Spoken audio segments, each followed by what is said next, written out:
Now, in high definition, from the station on your side, this is WAVY News Online. The latest on some shocking developments out of Gloucester County. That's where these two parents, Shannon and Brian Gore, could face new charges in connection with a child's body dug up in their backyard. Late Friday night, authorities found the remains near their mobile home on Kerry Lane in the town of Hayes, Virginia.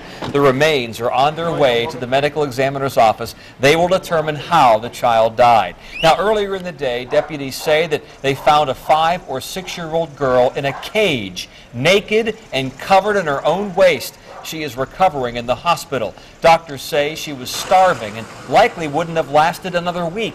There was also a 1-month-old in the home who is now in protective custody. Brian Gore is out on bond. Shannon remains in the Gloucester County Jail. We'll keep you updated as soon as more information comes in. Sad news out of Afghanistan. 2 locally based airmen were among 8 Americans shot to death at the Kabul airport.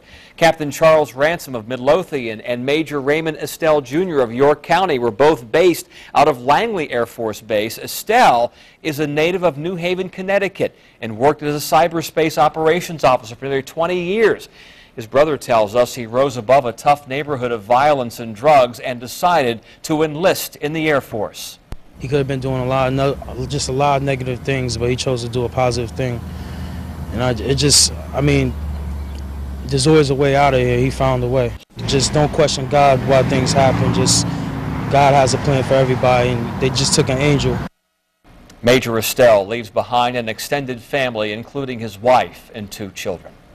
In North Carolina, Bertie and Pitt County police are searching the Roanoke River for one of 2 robbery suspects. Investigators say Ronald Bell, Brandon Montagna, and a 3rd man robbed a motorcycle store in Greenville early Thursday morning. After a high-speed chase, police arrested Montagna, but Bell got away and jumped into the river. 10 News Side has learned the suspects are from Portsmouth. A man who led police on a chase after abducting 2 women from a Portsmouth 7-Eleven will spend 90 years in prison. William Boyd abducted the women as they walked back to their car at the store on the corner of Elm Street and High in July of last year. Police say he forced them to drive to Suffolk and sexually assaulted one of them. Police arrested Boyd after a 10-hour manhunt.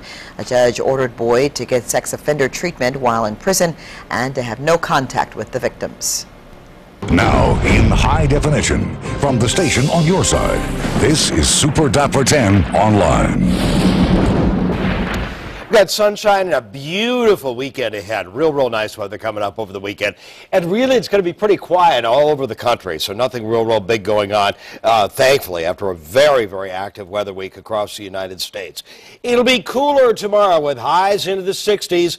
Lots of sunshine coming up on Saturday, and then Sunday right back on up into the 75 to 80 degree range. A real quick look at what's going on for tomorrow. Again, 9 o'clock, cool, 56 degrees, light northerly winds, 10 to 15 mile-an-hour winds at the noon hour, 64 degrees, 67 degrees at 3 o'clock in the afternoon, and by the dinner hour around 64 degrees. So again, a little cooler at the water's edge, a little cooler than 67, around 70 degrees farther inland, but 67 is a nice roundabout figure. 76 on Sunday, and the next rain that we've got doesn't happen until late Tuesday into early Wednesday.